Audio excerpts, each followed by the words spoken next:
Irmãos, a nossa passagem aqui, ela é muito simples. Quando ela é contada rapidamente, ela acaba sendo simples. Você tem um rei aqui, que em pleno tempo de guerra, ele resolve fazer uma grande festa, dar uma festa para 1000 dos seus grandes, com todas as mulheres, com todas as concubinas, toda a elite ali, do maior reino que já existiu na face dessa terra. E então, naquele grande salão, ele resolve, além de fazer uma festa em tempo de guerra, ele resolve beber vinho naquelas taças de ouro e de prata que o pai dele lá, o pai-avô Nabucodonosor, tirou do templo de Jerusalém. Não somente ele fez essa gravidade, mas ele ainda, naquele momento, bebendo das taças que pertenciam ao templo do Senhor, ele começou a adorar deuses de prata, de ouro, de pedra, de ferro, ali, uma adoração imunda. E aí, naquele momento que ele estava com aquela, sabe, aquele festim horroroso, apareceu aquela mão, só a mão apareceu lá, aquela coisa estranha, né? Você já deve ter visto aquele desenho da família Addams, que tem aquela mão lá que assusta.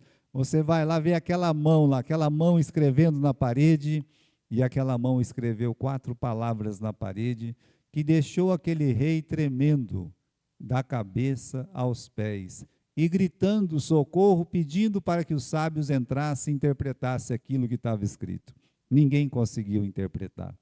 É então que vem a rainha mãe e o aconselha a chamar Daniel, que chamado, ele, meus irmãos, recusa os presentes oferecidos, mas dá a sentença de Deus. É isso que acontece no capítulo 5. Meus irmãos, se a gente pudesse pegar um versículo de todo esse capítulo, o versículo-chave é o versículo 22. Olha comigo aí, vamos ler capítulo 5 e versículo 22 do livro de Daniel.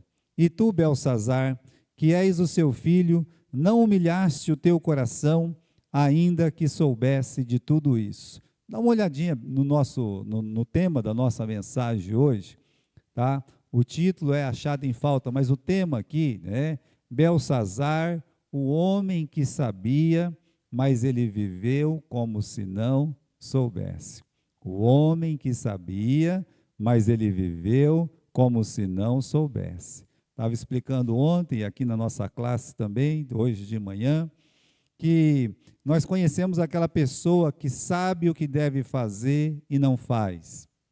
Vamos dizer, a pessoa sabe um serviço que ele precisa fazer, ele sabe exatamente o que ele tem que fazer, ele passa na frente do serviço que precisa fazer, mas ele não faz. Nós chamamos um homem desse do quê? De João sem braço. Não tem essa palavra? O fulano é um João sem braço, mas é verdade. Por quê? Porque ele sabia exatamente o que se esperava dele, mas ele decidiu por si mesmo e rebeldemente não fazer aquilo que era preciso ser feito. O que você tem no versículo 22 é essa declaração de Deus para ele. Olha aqui, Belsazar, você sabia fazer a coisa certa, você tinha exemplos, você tinha aí por onde buscar, mas você não fez. Então, toda essa história do capítulo 5 gira em torno dessa realidade que será cobrada dele no fim. Então, irmãos, voltando aqui no capítulo 5, no versículo 1, aqui você lê no versículo 1 que o rei Belsazar deu uma grande festa. Só que no versículo 30, vira a página aí, se sua Bíblia é igual à minha, está dizendo assim, que naquele dia, né, que ele deu uma grande festa, naquela noite, ou seja, na noite daquela grande festa, o que aconteceu? A Babilônia caiu, ou seja, o reino, o império da Babilônia caiu e o rei da Babilônia foi morto. Então a gente diz, irmãos, que é a última noite dessa grandeza aí que nós chamamos de Babilônia. E a nota aí é muito simples, é só você pegar o versículo 1 e o penúltimo versículo, o versículo 30, você vê que a última noite era uma noite de festa, mas foi uma noite de morte. Agora, quem podia imaginar, irmãos, que aquela grande Babilônia, a grande Babilônia, as pessoas iam olhar e no outro dia todo mundo ia dizer: caiu a grande Babilônia. Isso vai acontecer, meus irmãos, no tempo do Apocalipse, como nós temos lá em Apocalipse, no tempo final, mas você tem aqui uma pré-figura. Esse foi o comentário do outro dia: olha, a Babilônia, ela caiu. Quem podia imaginar? Por quê? Porque até o capítulo 4, ela é a cabeça de ouro. Até o capítulo 4, ali tem força, tem poder e tem glória. Isso não são palavras minhas, são palavras de Deus.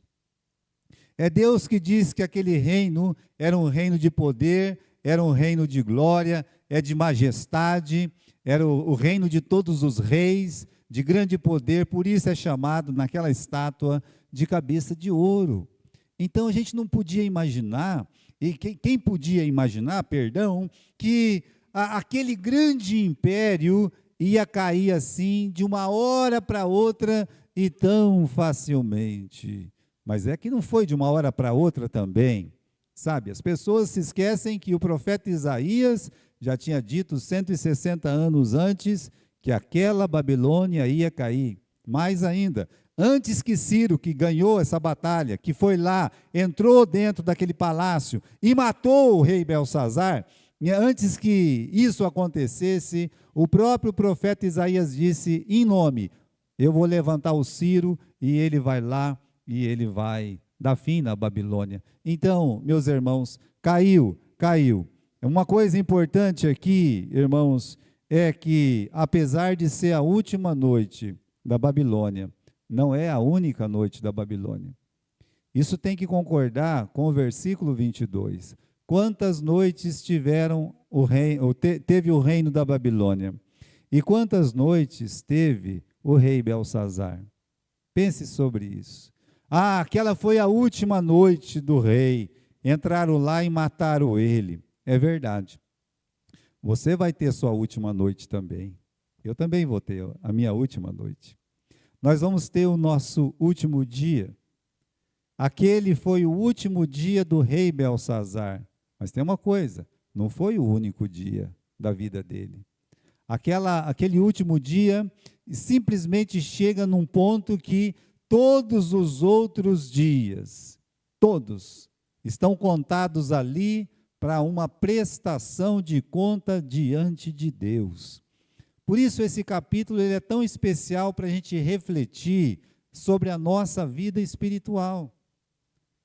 Vai chegar o dia que não vai a Babilônia cair. A Babilônia caiu lá atrás, né? Há muitos anos atrás, há 2.500 anos atrás, caiu a Babilônia.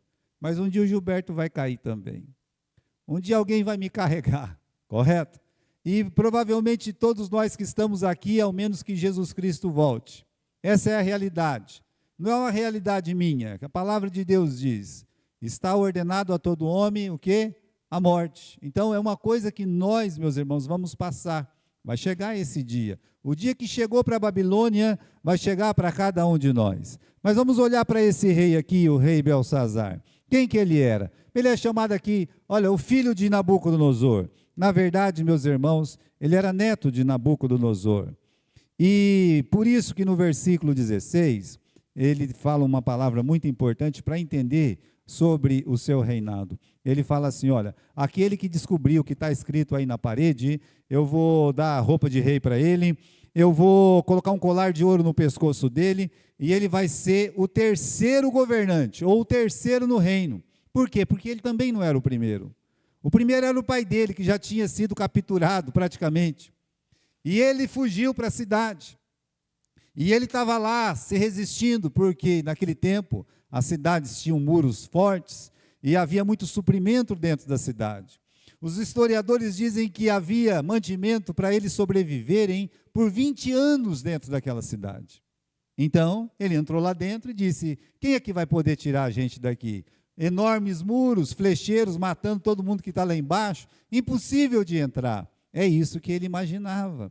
Então, meus irmãos, esse homem aí, ele estava lá, ele fala: olha, eu sou o terceiro, eu sou o segundo. Então, ele realmente é o rei ali, é o rei que está naquela cidade, correto? É uma pessoa importante no reino, porque ele está governando aquela cidade. E a cena que o Espírito Santo mostra para nós aqui sobre ele é colocado em 3 partes, não é? São 3 desenhos. No primeiro desenho ele está numa festa, no segundo desenho ele está tremendo de medo, no terceiro desenho ele é julgado por Deus. É assim que Deus apresenta ele. Ele aparece só aqui no capítulo 5, depois desaparece, né, da Bíblia toda e também de toda a história, mas no momento que Deus apresenta o Beltsazar, primeiro é uma vida regalada, né? É uma vida faustosa, é uma vida de bebedeira, é uma vida, sabe, de imoralidade. Essa é a vida que é apresentada, é o que você lê no capítulo 5, versículo 1. Deu uma grande festa para 1000 dos seus grandes, e bebia, na presença dos seus grandes, as mulheres, as concubinas. É isso que você lê. Essa é a primeira cena desse homem. A segunda cena, ele está lá praticamente jogado no chão, porque aparece aquela mão, escreve na parede, e ele se assusta, porque ele tem uma mente culpada. E aí ele está tremendo de medo e gritando de medo, porque uma pessoa ali tremendo de medo, geralmente ele grita. E aqui não é diferente com o Beltsazar. Então Deus apresenta ele se regalando, apresenta ele se tremendo todo lá, e por fim, meus irmãos, ele tem que estar em silêncio. Ele tem que estar lá diante da sentença que o profeta Daniel profere para a sua vida, e que termina naquela mesma noite. Então, é as 3 cenas que aparecem do rei Beltsazar aqui para nós no capítulo 5. Até perguntamos, né? O que seria de Beltsazar sem aquela escrita na parede? Sem aquela escrita na parede, talvez nós nunca ouviríamos falar de Beltsazar. Se não fosse a palavra de Deus que invadiu lá o salão que ele estava, jamais conheceríamos ele. E no tempo dele, ele seria conhecido apenas como um rei beberrão, um rei fanfarrão, um rei festeiro que não servia para nada. Um homem, meus irmãos, imagine só, num tempo de guerra, o que você espera de um rei no tempo de guerra? Quando nós temos assim, na Segunda Guerra Mundial, você vê o príncipe lá da Inglaterra, indo para a guerra, indo para o fronte, indo diante, junto com os outros soldados. Assim foi. Você tem assim um rei que quer lutar junto com o seu povo. Agora você aqui no capítulo 5, você tem um rei que em vez de segurar uma espada, está segurando um copo de cachaça na mão. E aqui fica uma lição para todos os pais, para todos os chefes de família. Talvez você já viu isso acontecer alguma vez, que um pai sai do serviço, entre o serviço e a sua casa, o inimigo faz que ele pare aonde? Ele pare num bar, pare num lugar profano. E ali, entre o seu dever e a sua obrigação de voltar para casa, em vez dele segurar um pacote de arroz, em vez dele segurar um pão, ele está segurando um copo de bebida, que aquele dinheiro vai fazer muita falta para a sua família. Pensa sobre isso. Esse é o nosso rei aqui. Em vez dele segurar uma espada, ele manda pegar as taças de ouro que foi do templo para profanar e para beber e adorar deuses estranhos. Então, seria isso, meus irmãos. Aqui, ele entra na história como um rei fanfarrão e beberrão. A sua insanidade é sem limite, né? Porque ele tem um viver inconsequente, ele está rodeado de mais companhias e ele despreza as coisas do Senhor. Por viver inconsequente é o que você lê aqui, é claro. Ele está ali em tempo de guerra, ele está em festa. Quem vai fazer festa em tempo de guerra? Só uma pessoa muito insana. Quem que vai dar festa ainda para 1000 dos grandes? Ou seja, 1000 dos grandes significa reis, príncipes, generais, pessoas que deviam estar mapeando o inimigo, pensando como é que nós vamos vencer esse inimigo que está na porta do nosso reino. Todos eles lá bebendo e tal. Então você vê, meus irmãos, na vida dele você vê um viver inconsequente, tá? Rodeado de má companhia. Por que má companhia? Porque se você quer fazer uma coisa errada e a pessoa está ali junto com você naquela coisa errada, ela é uma má companhia. Você é uma má companhia para ele e ele é uma má companhia para você. Por quê? Porque os dois estão fazendo coisa errada, ou 3, ou 4, ou 10, ou quantos forem. Se uma pessoa te acompanha para o mal, e se você está querendo acompanhar uma outra pessoa para o mal, como a bebedeira aqui, como a profanação das coisas da igreja, do templo, como a idolatria, adorando falsos deuses, você está com más companhias. Qualquer uma dessas 3 situações, seja, meus irmãos, a bebedeira, seja a imoralidade, 4, né? Porque tem a profanação e tem a adoração falsa. Talvez você não vai no bar, mas se você estiver indo numa adoração falsa, você também está com má companhia.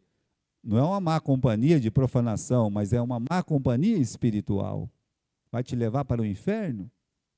É o que Jesus ensina, é o que a palavra de Deus nos ensina. E além de má companhia, esse homem, ele tem desprezo às coisas do Senhor.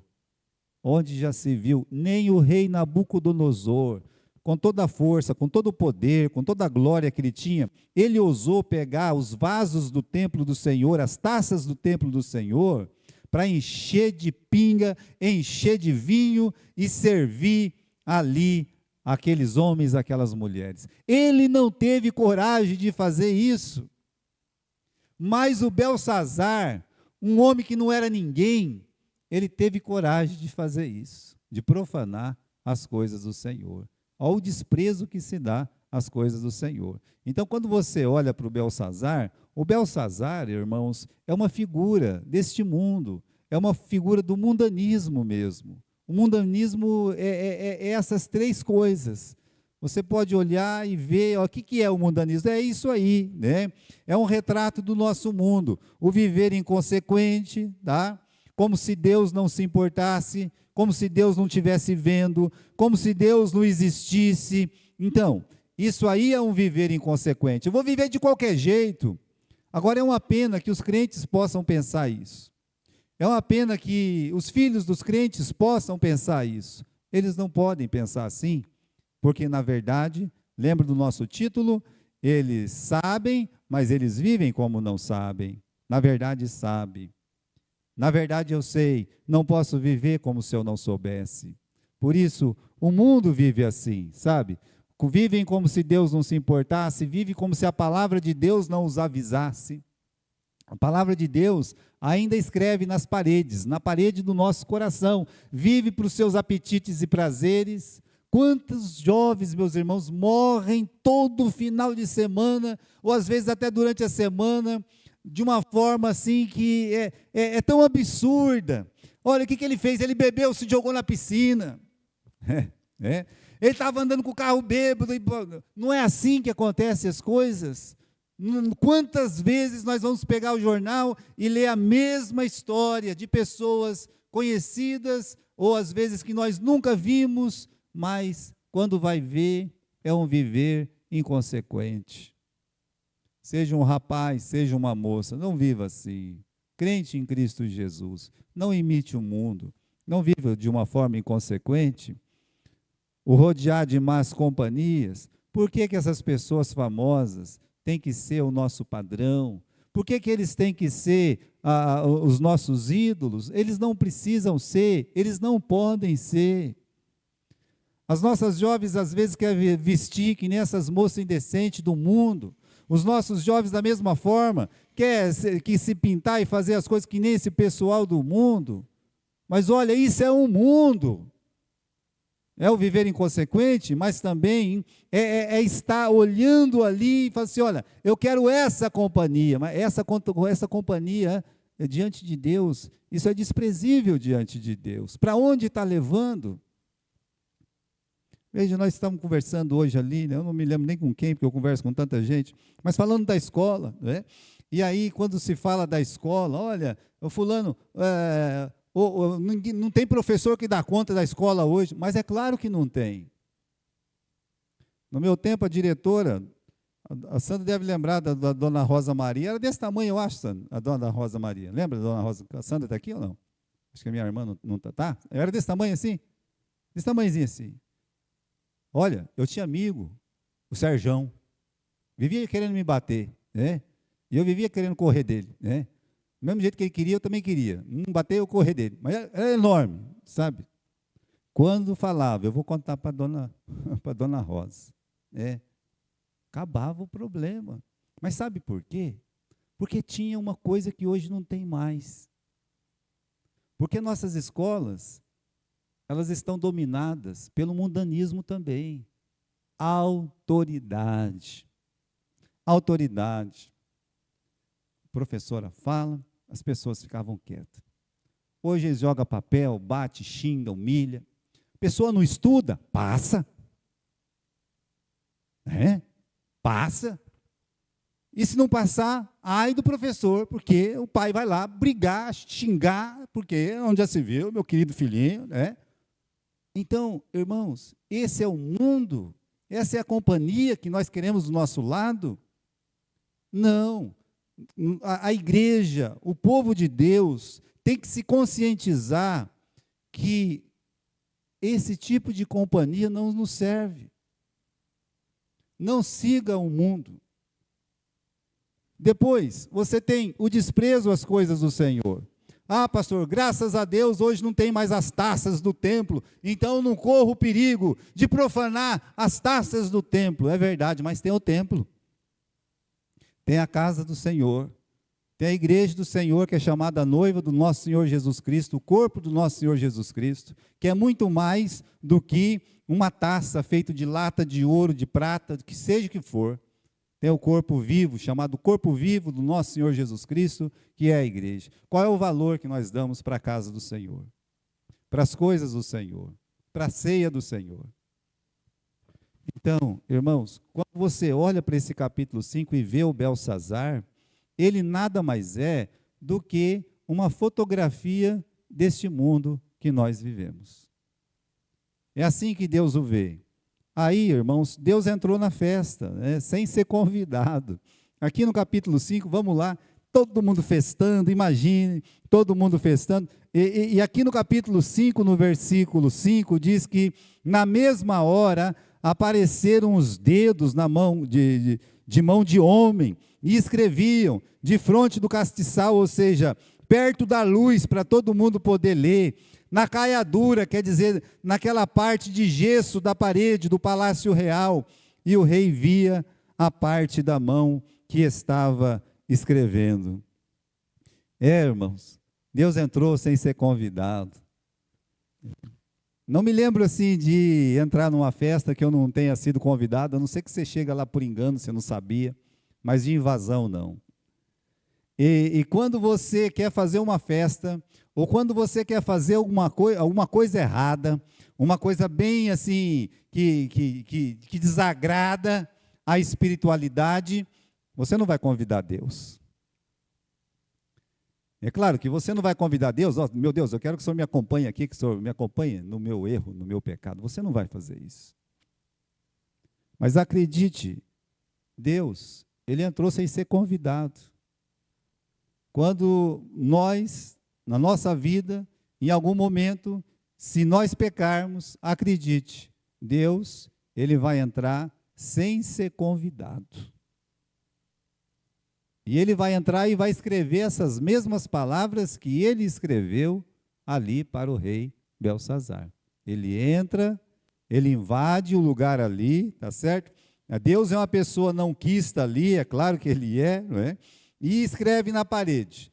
Olha, irmãos, é só 4 palavrinhas. Mene, mene, tekel, o farsim. Das 4, uma é repetida. E aí tem o medo que aquelas 4 palavras causaram. No versículo 6 diz assim, do capítulo 5, mudou-se então o semblante do rei, e os seus pensamentos o turbaram, as juntas do seu lombo se relaxaram, e os seus joelhos batiam um no outro, e gritou o rei com força. Está vendo aí? Todas estas palavras mostram a reação do rei. Agora eu fico pensando o seguinte, o rei é a pessoa a qual Deus está levando a juízo. Mas não tem só o rei naquele palácio. Só grande tem 1000, fora as mulheres e as concubinas. O que isso significa? Que milhares de pessoas estavam naquele grande salão. E se o rei estava tremendo de medo, imagine as outras pessoas. Porque se o rei está com medo, todo mundo está com medo. Se o rei que é guardado, protegido, amparado, está com medo, está gritando, imagine a gritaria que foi naquele salão. Com aquela mão, né? Imagine, só uma mão aparece lá e escreve. Só o fato de aparecer só uma mão ali já assusta a gente. Quem que quer ver só uma mão? Não, irmão, ninguém quer ver só uma mão. Se uma mão aparecer e começar a andar aqui, sai todo mundo correndo. Não precisa nem de uma mão, se jogar uma barata aqui, um monte de gente já sai correndo. Imagine uma mão. Então você pode imaginar o pânico que a causou. 4 palavras apenas causaram grande pânico. E a palavra de Deus tem muito mais do que 4 palavras para cada um de nós. Com certeza. Então trouxe um temor, meus irmãos, e aí aprendemos que a palavra de Deus ainda causa medo em muitas pessoas. Para alguns que não dão valor, acham que não vai acontecer isso que a palavra de Deus disse, mas vai acontecer. Olha, no meio daquele pânico todo, eu vejo uma pessoa diferente. Olha o versículo 10. A rainha. Né? As rainhas sempre, na maioria das vezes, são peças maravilhosas da palavra de Deus. Mas olha aqui, olha bem, essa rainha, ela é mãe do sujeito, correto? Uma outra coisa, ela é filha de Nabucodonosor. Então ela chega para aquele filho, tá? E dá uns conselhos para aquele filho. Então é o conselho da rainha mãe, ou uma mãe sã, a sanidade da rainha mãe. Você pode pensar assim, que ela era a única pessoa naquele palácio, no meio de toda aquela gente lá, né? A única pessoa que podia ajudar. Por quê? Veja o versículo 10 que ela entra. Ela, sendo rainha mãe, ela não quis fazer parte daquela festa profana. Isso tem uma lição espiritual muito grande para nós que somos crentes. Você quer ajudar uma pessoa a sair do mundo? Então não entra nele, para viver dentro dele, para fazer parte dele, para amá-lo, não. Você está no mundo para dar testemunho. Então, imagine que se ela está no meio da festa fazendo as mesmas coisas que aquele seu filho e aqueles homens e mulheres estavam fazendo, ela não teria autoridade para dizer o que ela disse. Então ela não faz parte. Meus irmãos, na verdade, nós só podemos ajudar um amigo, nós só podemos ajudar um parente, nós só podemos ajudar uma outra pessoa se a gente não estiver vivendo a vida que eles vivem. Porque senão, para onde irá o nosso testemunho? Veja como é importante você estar fora. E ela estava fora, e ela entra dentro. E ela olha e fala assim, olha, eu estou vendo que vocês estão preocupados, não fiquem preocupados. Ela tem a solução? Não, ela sabe quem tem a solução. Veja, meus irmãos, como a experiência do passado foi muito importante para essa mulher. Que experiência? Ela viveu junto com o pai dela. Então eu imagino o seguinte, eu imagino que quando ela era pequena, novinha, o profeta Daniel também era novinho. Eles cresceram praticamente juntos ali, um perto do outro, dentro do palácio, porque o Daniel era pessoa frequente no palácio de Nabucodonosor, e ela via como o pai dela vivia, a glória que o pai dela tinha, e ela viu o conselho que o Daniel tinha dado para ele, ela viu quantas vezes o Daniel revelava sonhos para o seu pai, tudo isso, meus irmãos. E ela aprendeu uma lição. Ela pensava assim: esse homem é um homem de Deus. Ainda que ela coloca no plural aí, essa é a intenção dela. Esse homem é um homem diferente. Quantos elogios ela tece para o Daniel. Dá uma olhada no versículo aqui, esse versículo 11. Há no teu reino um homem, e que tem o espírito dos deuses santos. Nos dias do teu pai se achou nele luz, inteligência, sabedoria, como a sabedoria dos deuses. Versículo 12. Porquanto nesse Daniel se achou um espírito excelente de conhecimento, de entendimento, interpretando sonhos, explicando enigmas, resolvendo dúvidas. Você está em dúvida, então esse Daniel, ele tem a palavra que resolve a sua dúvida. Você está em dúvida do que está escrito ali, então esse Daniel vai resolver, vai fazer com que o enigma seja revelado. Então, ela fala com uma autoridade, que no final do versículo 12 ela fala: chama logo chama agora esse Daniel. Oh, meus irmãos, realmente, ela não tem capacidade de interpretar aquelas palavras, mas ela é usada por Deus para poder ajudar o filho dela a entender o que está acontecendo. Olha, nós não temos capacidade, nós não temos força, nós não temos poder para salvar ninguém. Mas nós precisamos ter coragem de ter um testemunho parecido com o dessa mulher. Você poder olhar e dizer assim: olha, chame Cristo agora para morar dentro do seu coração. Ele vai resolver todos os seus problemas, todas as suas dúvidas. Oxalá cada um de nós, crentes em Cristo Jesus, tivesse a coragem de entrar na vida das pessoas para dizer essas palavras, como essa mãe entrou naquele lugar para poder auxiliar o filho a sair daquele medo, daquele temor que ele estava vivendo.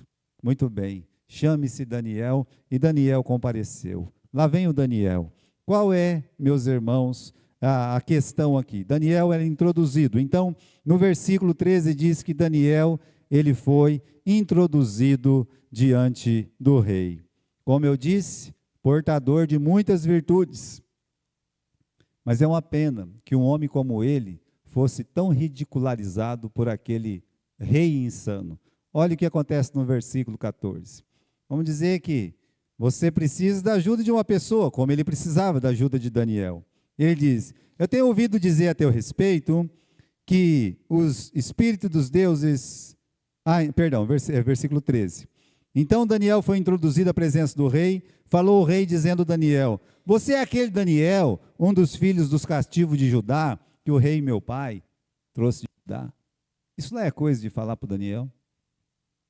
Ô Daniel, você é um dos filhos dos escravos lá, é? Olha que legal, que rei bacana, né? Que meu pai trouxe aí, é? Quer dizer que é você que veio amarrado de lá, é? É? Olha assim, veja só como ele começa a conversa. Fiquei sabendo que o Espírito dos deuses há em ti, que você tem condições, tem inteligência aí, para interpretar esse sonho. Chamei um pessoal aí, ninguém conseguiu, mas olha, se você conseguir, você vai ter roupa bonita, tá? Roupa real, você vai ter um colar de ouro no pescoço, de autoridade, e você vai ter a verdadeira autoridade, você vai ser feito o terceiro homem mais importante nesse reino. Você vai ser o terceiro no reino. Poxa, não tem um pingo de humildade, nem um pingo de humildade. Quão diferente ele é do avô dele, Nabucodonosor. Sabe, você olha uma pessoa assim, quantos são assim, não é? E aí, meus irmãos, ele entra, ele não tem ressentimento, o Daniel podia ser uma pessoa ressentida, podia olhar, quer saber? Não vou ler nada. Por quê? eu vou mandar prender você, pode mandar prender. O Daniel sabia o que estava escrito lá, que ele não ia passar daquela noite. Ele podia dizer, falou assim, olha, é o seguinte, eu não sei ler também não, eu sou que nem os outros sábios, aí, infelizmente, né, na minha cabeça agora não está me falhando. Ele podia. Mas, irmãos, ele tem humildade de dizer, olha, pega todos os presentes que você dá para outra pessoa, mas fica tranquilo, eu vou revelar para você o significado dessas palavras. É engraçado que para Nabucodonosor, ele teve um carinho, né? Lembra disso? Olha, rei, arrepende dos seus pecados. Mas aí quando ele lê aquelas palavras, ele entende que aquele rei já está condenado. Então, não tem muito cuidado não, ele vai ser direto. Qual que é a acusação contra Belsazar? Qual que é? Pastor, tem um monte. Tem. Qual que é? Bebedeira, verdade, né? Imoralidade, verdade. Que mais? Você tem aí a adoração a deuses falsos, verdade. Né? Tem ainda a profanação das coisas sagradas, verdade.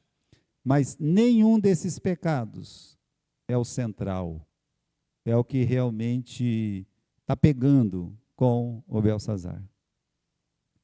Como eu disse para vocês, Deus tem uma questão importante para tratar com ele. E essa questão importante, irmãos, está no versículo 22. Ela culmina no versículo 22. Quando o Daniel começa a falar, ele diz assim, ó rei, Deus, começa a falar de Deus. Se você pegar aqui no versículo 18, Deus o Altíssimo deu a Nabucodonosor, teu pai, o reino, a grandeza, a glória, a majestade. Tá? Então, todos os povos iam atrás dele. Olha, ele estava exaltado, mas o coração dele se engrandeceu. E Deus o humilhou. Nós falamos isso a semana passada. Ele virou um bicho. Deus humilhou ele ali, sabe? Olha o profeta falando, meus irmãos, para o Belsazar. E aí disse mais, né?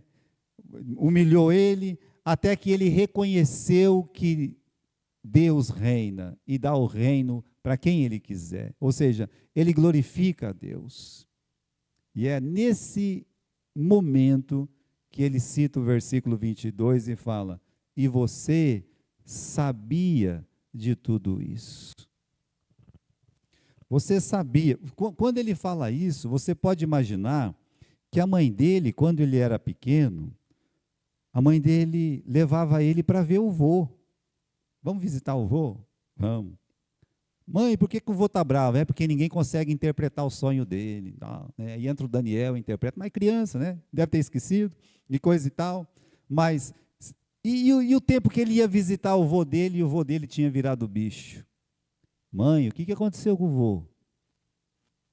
Meu filho, aí é isso aí, tá vendo, né? Ele virou um bicho aí. É o primeiro lobisomem que tem aqui lá, né? Está escrito lá. E esse bichão aí, meus irmãos, esse bichão aí, meu filho, é o seu avô. Respeito com o seu avô. Respeito o seu avô. Mas olha lá, a palavra de Deus está dizendo, você sabia de tudo isso. Sabe por quê? Porque todos esses sinais eram avisos para o Belsazar. Você sabia muito bem o que aconteceu com o seu avô, de como ele chegou ao conhecimento de Deus. Você sabia, mas olha o que diz o versículo 23.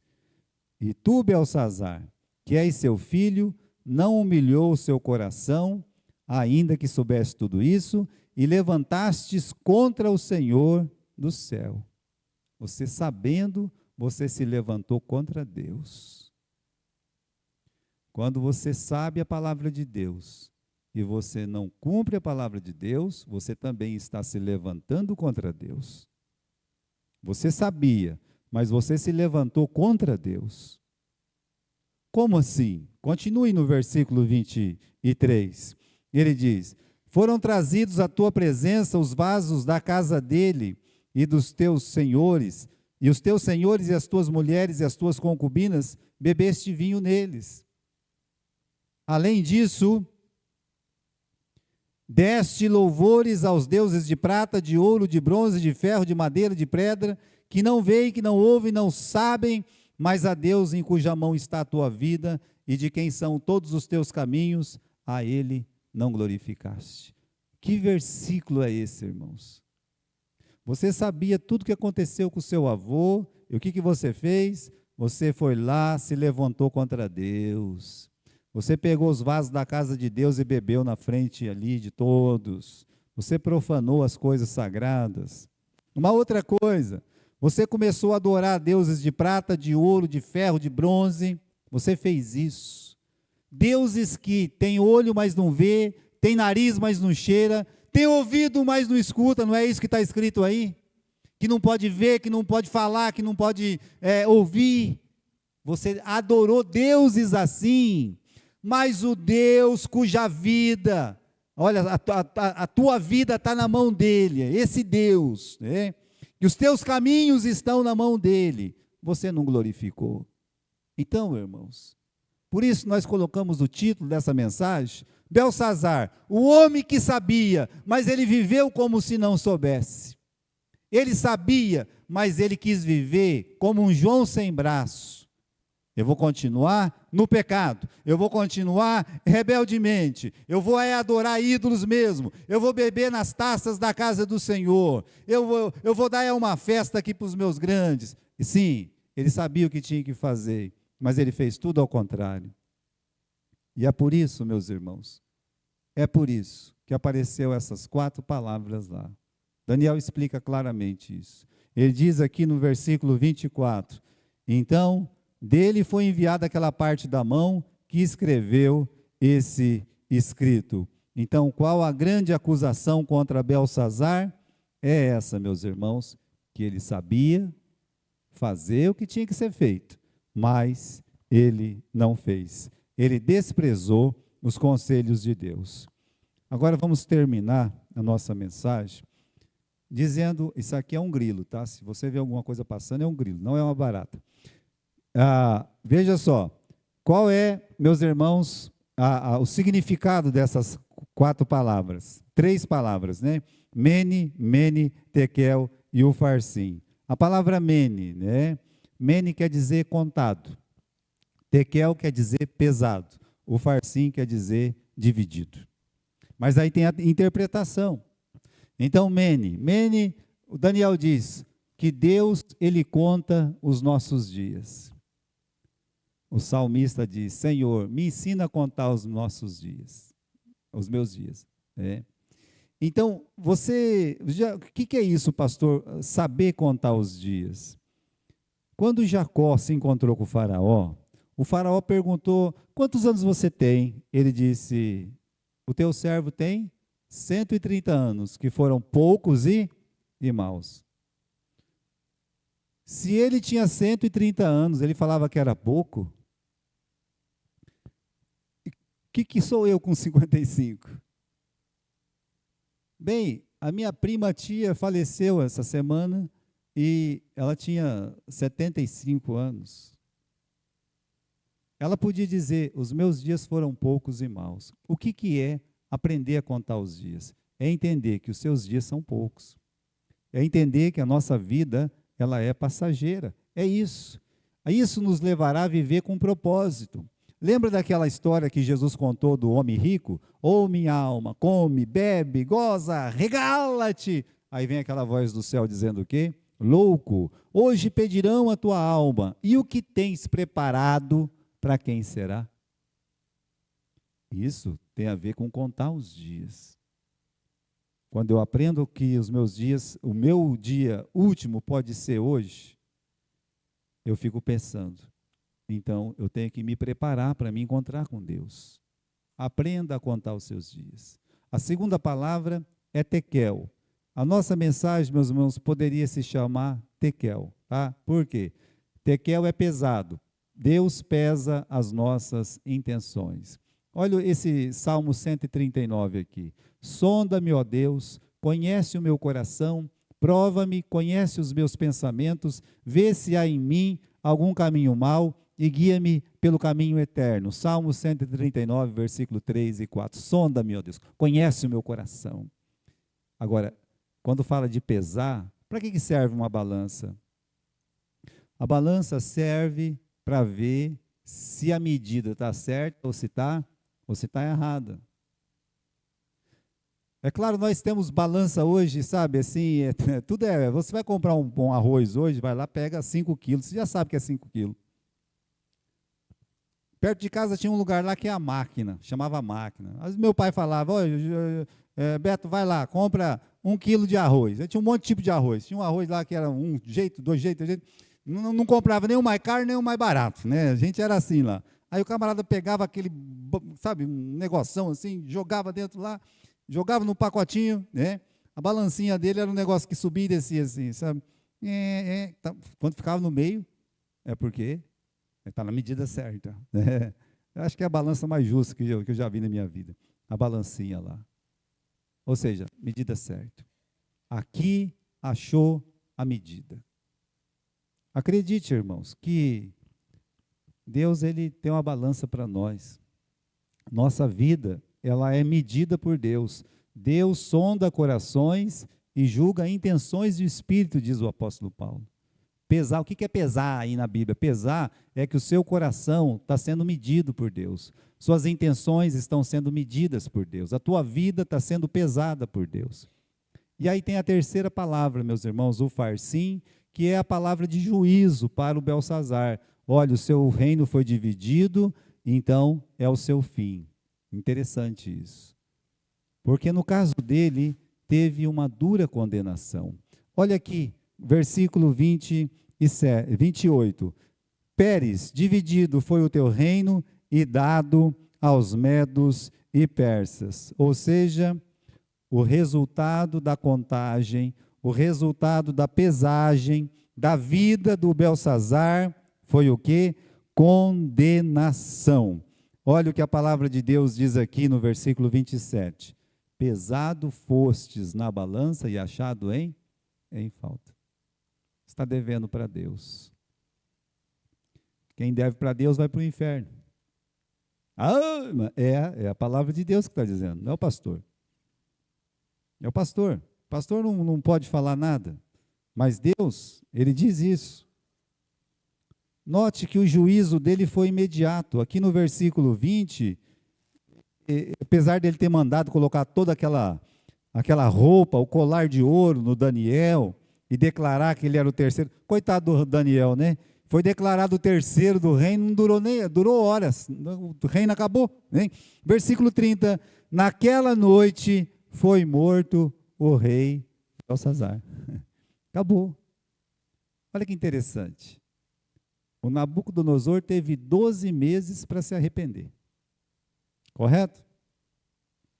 Os ninivitas tiveram quantos dias para se arrepender? 40. E no caso dele? Foi imediato. Mas foi imediato? Não. Ele teve uma vida inteira para quê? Para se arrepender, como o próprio Daniel disse. Você viu a vida do seu avô, você sabia, mas você viveu como se não soubesse. Então não foi um dia, não foi uma noite, não foi só 40 dias, e também não foi só um ano, foi uma vida ele teve para se arrepender e não se arrependeu. Então, irmãos, todos nós vamos prestar conta para Deus. No livro de Amós, no capítulo 4, no versículo 12, nós temos essa frase muito conhecida: prepara-te, ó Israel, para te encontrares com o teu Deus. Prepare-te para te encontrar com o teu Deus. Você tem que se preparar para se encontrar com Deus. A gente nunca sabe quando vai ser o nosso último dia ou a nossa última noite. Nós não sabemos. O que nós precisamos é estar preparado. Eu preciso estar, você também precisa estar. Prepara-te. Uma outra coisa, essa frase, mene, mene, tekel, essas duas palavras, se você quiser ou se você não quiser, você vai ouvir de Deus. Nenhum dos que estão aqui vai escapar dessas palavras, Mene e Tekel. Sabe por quê? Porque você tem os seus dias contados. Deus vai olhar para você e dizer, Mene, você já sabe isso aí, Deus contou os meus dias. Tekel, você foi pesado, Gilberto, e você foi achado em falta. Mesmo porque em mim não há bondade. De mim mesmo, eu não posso me salvar. Eu vou ter que ouvir Tekel, não tem jeito. Você foi pesado. Você foi achado em falta. E agora? O Ufarsim, nós não precisamos ouvir. É a única palavra que você não precisa, mas talvez você ouvirá.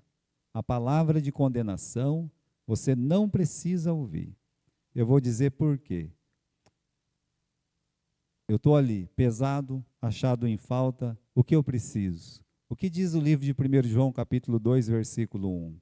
Meus filhinhos, estas coisas vos escrevi para que não pequeis. Mas se alguém pecar, temos um advogado.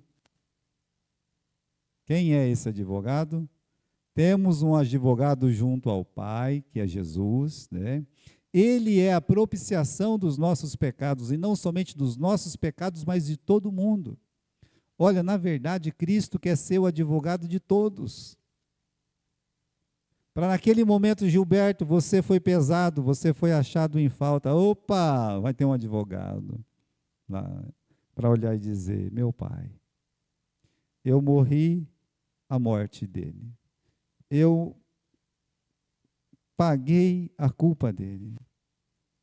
Eu lavei os pecados dele com o meu sangue. E eu vou fugir dessa condenação, não porque eu sou bom. Eu vou fugir porque eu entreguei a minha vida para Jesus. Aquele que confessar o nome do Senhor Jesus vai ser o quê? Salvo.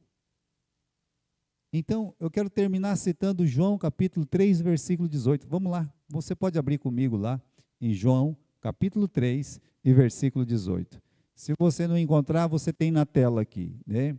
Diz assim, quem nele crê não é condenado. Quem nele quem? Jesus Cristo, tá? Quem nele crê não é condenado, mas quem não crê já está condenado. Se você não crê, você já está condenado. Você já está perdido.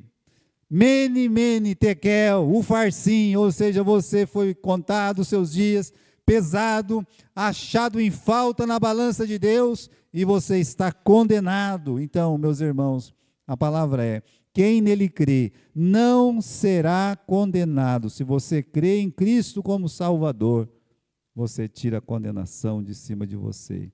Na verdade, quem tira é Jesus. Ele te lava pelo seu sangue precioso. Esse versículo termina dizendo, já está condenado por não crer no nome do Filho unigênito de Deus. Olha, lembre dessa frase. Pode colocar a primeira tela aí, Felipe, para que essa frase fique no seu coração. Seja você crente, seja você membro dessa igreja ou não, seja você uma pessoa que ainda não fez profissão de fé, olha, você não tem desculpa mais. Seja o cristão aqui, o crente, né? Seja aquele que não entregou a vida para Jesus, saiba do seguinte, né? Olha a vida do Belsazar. Ele é o homem que sabia, mas viveu como não soubesse. Mas ele teve que prestar conta para quem? Para Deus. Então também nós, meus irmãos, nós não podemos viver como se nós não conhecêssemos a palavra de Deus, porque nós conhecemos. Todos vocês que estão aqui hoje, vocês conhecem a palavra de Deus, a vontade de Deus. Nós não podemos viver como se nós não conhecêssemos. Amém?